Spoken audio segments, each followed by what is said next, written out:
Salut, c'est Guillaume. Je vous propose de découvrir un extrait du prochain épisode de Course épique. Course épique, c'est chaque semaine un invité, une course, une histoire hors du commun. Je vous donne rendez-vous tous les mercredis pour découvrir un nouvel épisode et vivre une grande et belle histoire de course. Mais avant ça, place à un extrait de notre prochain épisode.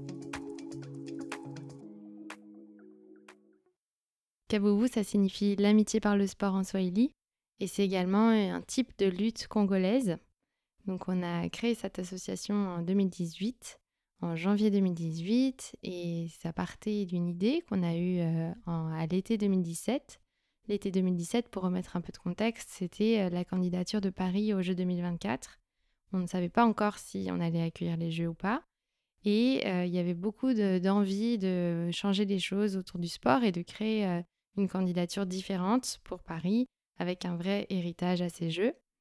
Et dans ce cadre-là, Paris 2024 a organisé un hackathon avec Make Sense, qui est un incubateur de projets d'entrepreneuriat social et solidaire.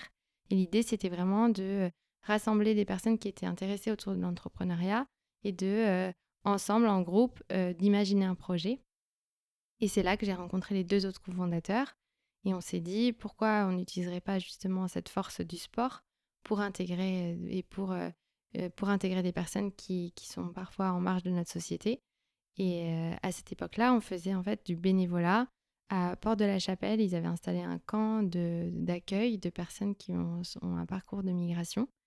Et en discutant avec les personnes sur place dans le camp d'accueil, on s'est rendu compte qu'en fait, il y avait beaucoup de ces personnes-là qui faisaient du sport dans leur pays, de la course à pied, mais aussi du fitness et du football, et d'autres sports d'ailleurs, et que quand ils sont arrivés en France, ils ont dû arrêter à cause de contraintes, que ce soit financières, matérielles, ou même de Pas savoir contraintes. par quel bout prendre le Voilà, sujet. même le Pas de français, ressources. le réseau, comment on entre dans un club de sport, alors que chez eux, ils faisaient du foot avec leurs amis, pas du tout dans une structure, par exemple, ça peut être le cas.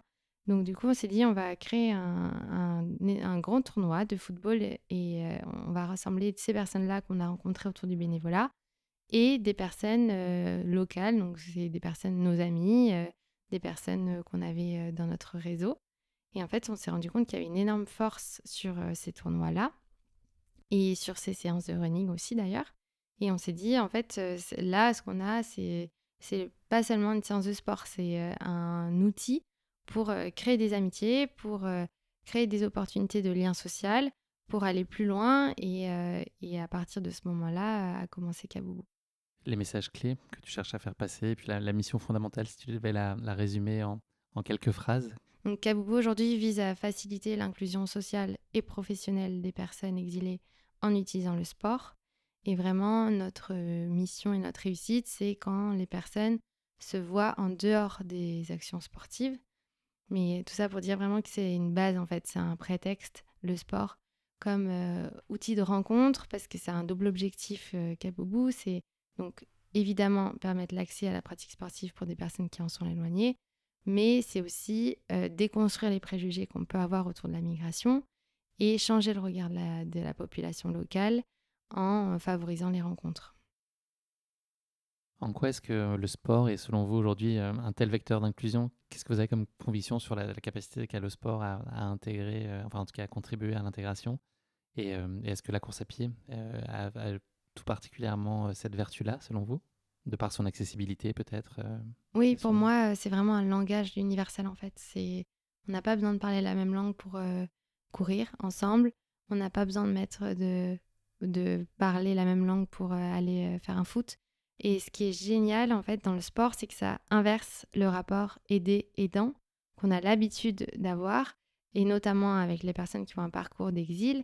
On va courir avec Noureddine, par exemple, qui va nous aider à progresser. Donc c'est eux qui apportent quelque chose et qui ont plein de richesses et plein de talents, qui partagent ça. Et je trouve que dans le sport, on retrouve vraiment cette force-là. Je te propose de remonter un petit peu le temps et d'évoquer, Marguerite, l'édition de septembre 2021 du Harmonie Mutuelle Semaine de Paris.